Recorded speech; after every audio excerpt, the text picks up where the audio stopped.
Well, look who finally got the boot from Ubisoft. It only took 20 years and a couple of failed Assassin's Creed games. Okay, more. Mark Alexis Cote, former big shot of Assassin's Creed, was just asked to step aside. What that really means in corporate speak is bye-bye, toodaloo, you're fired. Now, Ubisoft has tried to make it sound like this was some sort of peaceful parting of ways. He's pursuing new opportunities. Yeah, right. That's corporate code for we're done. He's fired. He was sent packing. It's time to go. Bye-bye, toodaloo. Okay?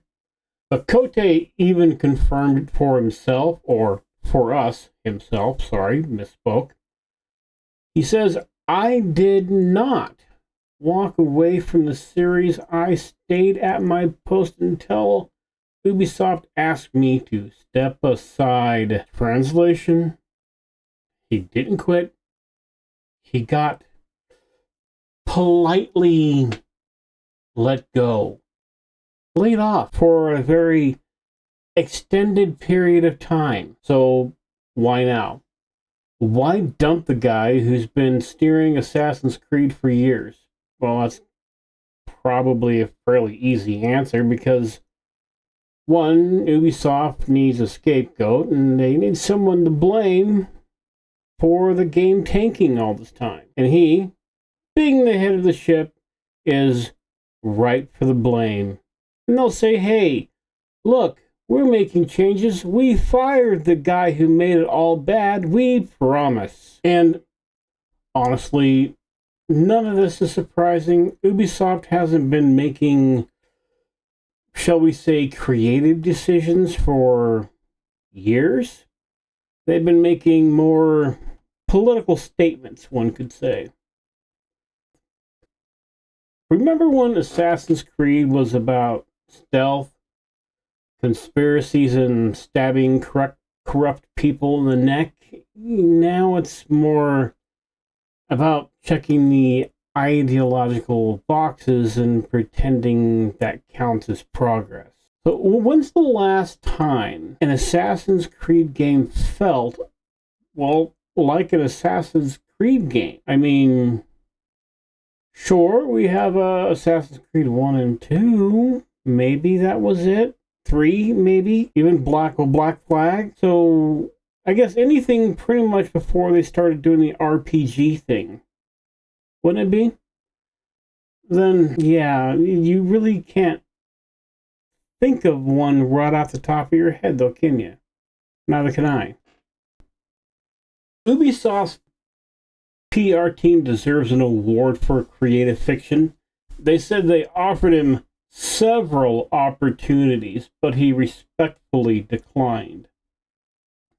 I think that's PR speak for, we told you that we gave him the option to not do the job he wanted to be here to do, but hey, we're still going to pay some money. Probably not as much. But of course, everyone would decline the chance to keep their six-figure leadership job at a major studio, right? So I believe the option was take the lower-end jobs or piss off.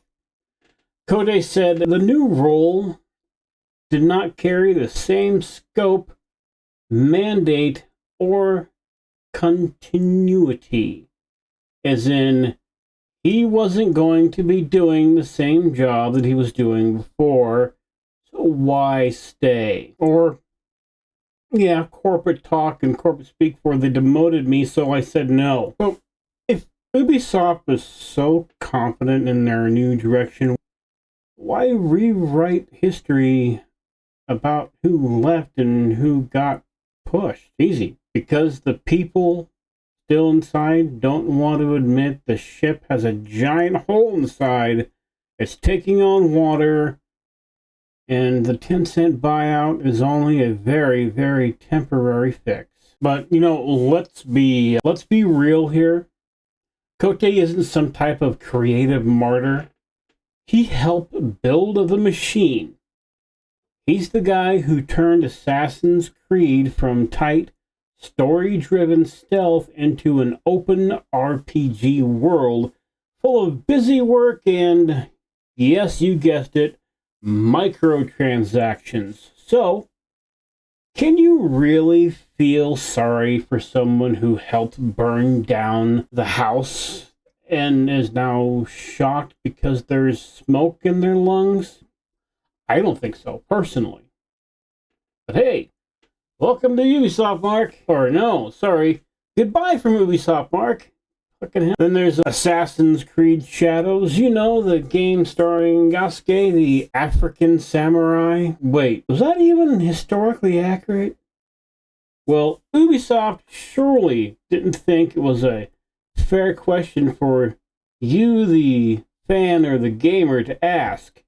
When fans and gamers asked for an explanation, Ubisoft's reaction was basically, shut up, you racist homophobes or whatever, right? Instead of saying, hey, we thought it was a cool creative idea, they dropped this PR gem, and I'm going to read verbatim. History is inherently diverse, and so is Assassin's Creed. Our commitment to inclusivity is grounded in historical authenticity by modern agendas. Yeah, I'm gonna press X to doubt on that particular thing. Yep, most definitely pressing X to doubt. And I don't buy that, but do you, dear viewer, do you buy that their games are not driven by modern agenda or political ideology?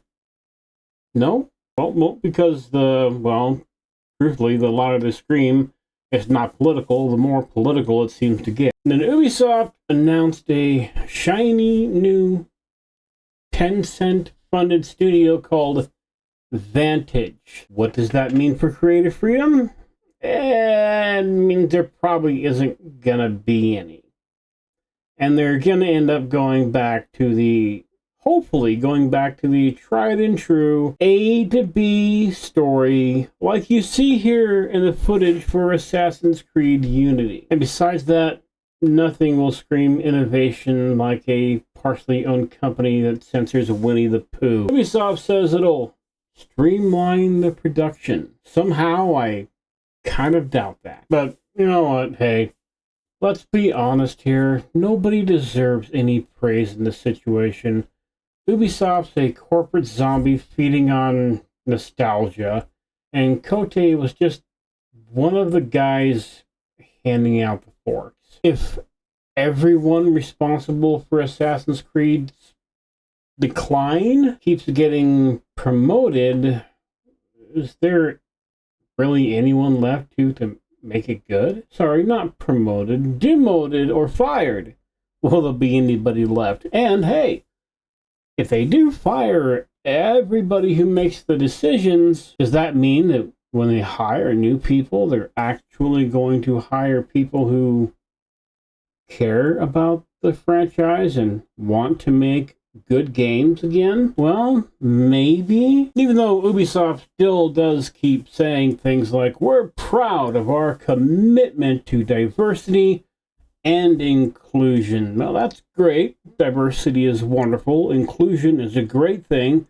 But how about you commit to releasing a game that doesn't need a 30 gig patch on day one and isn't still so full of bugs it makes your machine bog down? And when was the last time Ubisoft launched a smooth, bug-free game? I personally can't think of a time. Can you? Because Ubisoft doesn't make games anymore, they make political statements. Assassin's Creed used to have an identity. Now it's just a brand with a nostalgia problem. What do you remember from the last few Assassin's Creed games? The story? The characters? The janky gameplay? Or the microtransactions?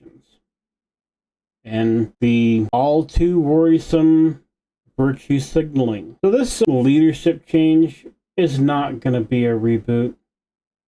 It's just rearranging the deck chairs on the Ubisoft version of the Titanic. They could fix the series and go back to basics, but basics don't trend on Blue Sky or X or social media, period. So to recap, they didn't quit, he got canned. Ubisoft didn't restructure, they just rebranded failure. And Assassin's Creed is circling down the drain while pretending it's swimming against the current. Was this the right move or just another layer of corporate spin? Drop your thoughts below, and I do read them all. Anyway, I'm sure the next game will be totally and completely authentic, you know, as long as the focus group approves of it. But don't forget, hit the like and subscribe, smash the bell button, and I will see you next time. Thank you for watching. Bye-bye.